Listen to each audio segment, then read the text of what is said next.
Right, if you all come back here.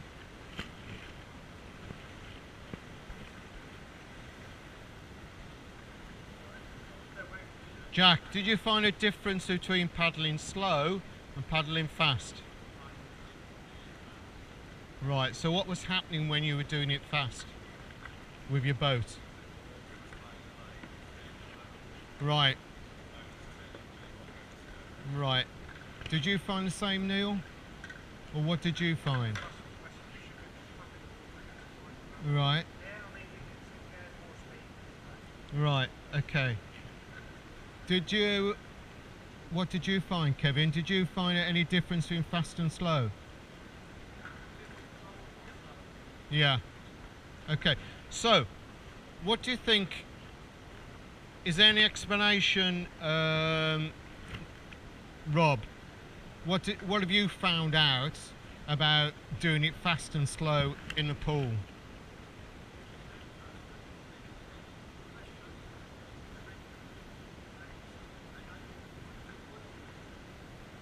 Yeah.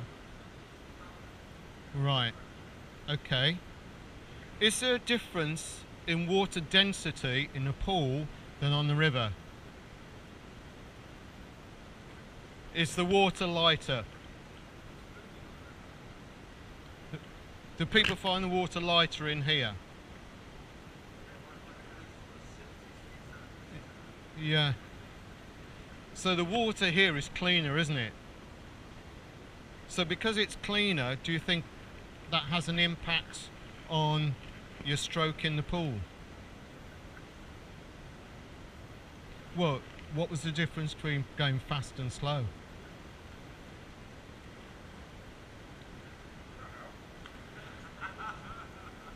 Right, okay. Did you lose control of the boat going fast? But if you went slower, so what happens to the paddle as it goes through the water slower?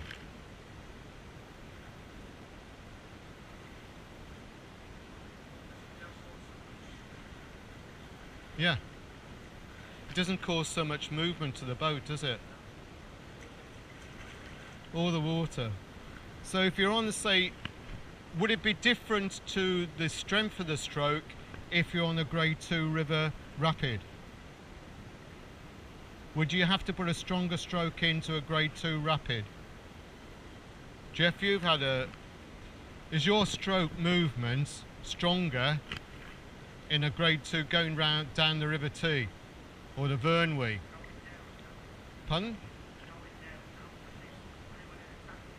Yeah, okay. Kevin, you've been... Yeah. Yeah.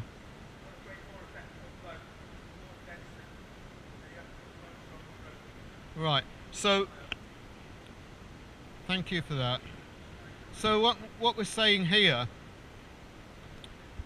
is, by paddling slower, do you think your position of your paddle, position of your boat, position of your body, by paddling slower, has there been any improvements on those three items? Do you think, Jack, by slowing down, your paddle movement is better? You've got more control of the boat. So you have to consider what the water is like that you're playing with. In a pool, you can slower your stroke down, but your technique improves. So by practicing in the pool, your technique should start to be better because you can get everything in the right position. The boat, the blade, and the body.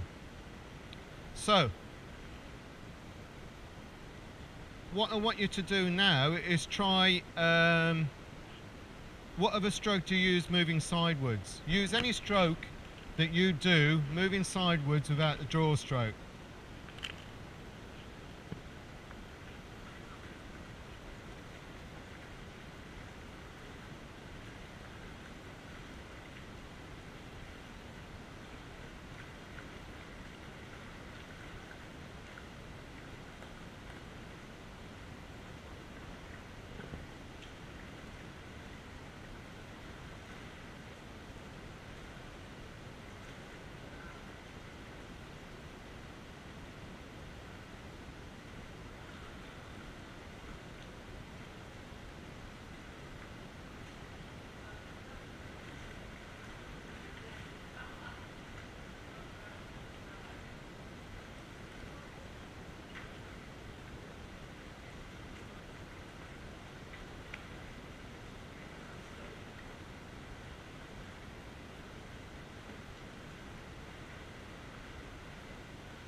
There's two methods of figure of eight, isn't there? I'll demonstrate that. So if you come back here, please.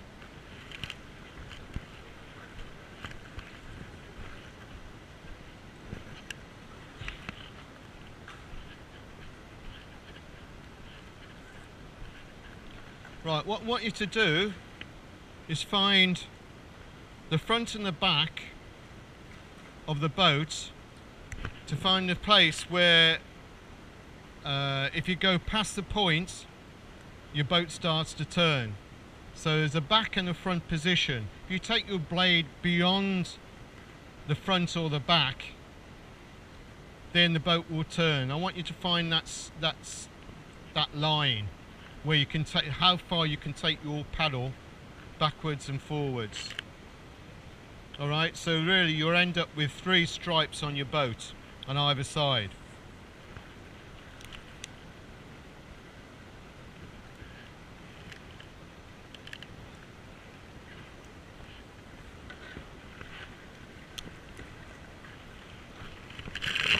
So go away and find out where the front and the back is, and how far you can take your paddle forwards and how far you can take your paddle backwards.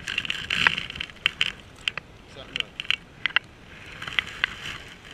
Yeah. Huh. I'll go. I've run out of tape there. I've got another one somewhere. Let's use that, Kevin. I'll get you another piece.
I've got some more tape for you, Kevin.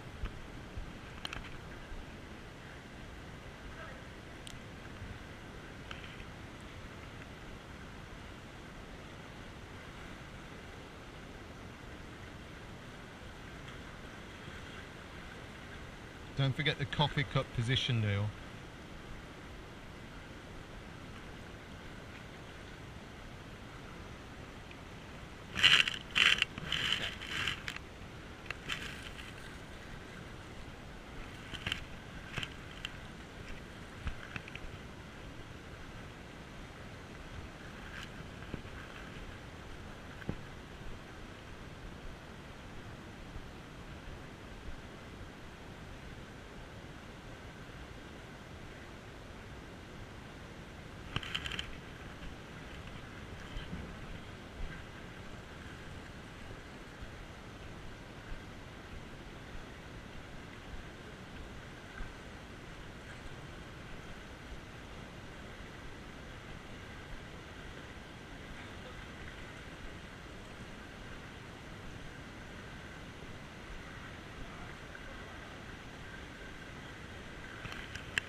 Just slow it down a bit, Jack. Just slow it down.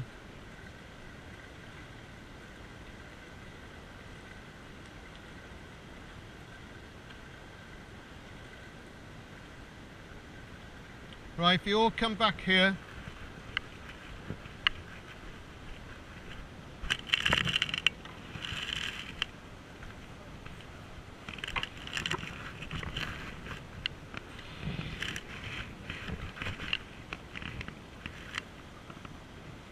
You're right, Kevin.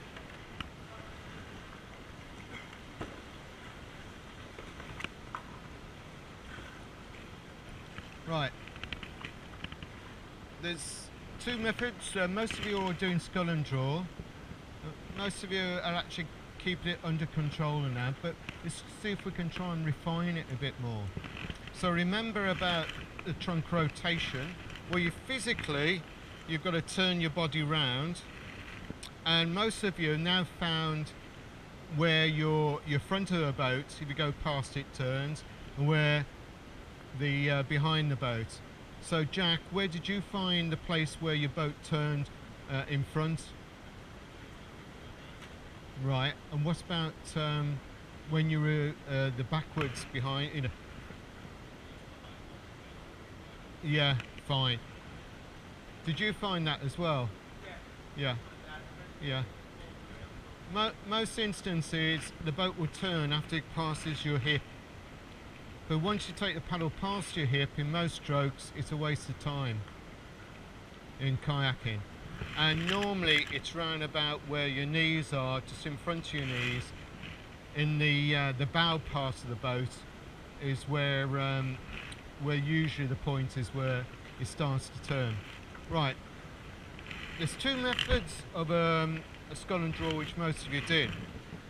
The first method, which is method 1, is just moving the paddle round the pivot point, just like that, with this movement. That's all you have to do, is use this movement and this pace of the paddle in this water is all you have to do. The other method 2 is here, and then basically you're drawing a figure of 8 in the water, and it's much longer stroke. Try both methods and see which method you prefer to do. The figure of 8 in the water like that, which is a much longer stroke, which is method 2, or method 1, where you're just working in about a short distance here like this.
Bring your top arm more upright.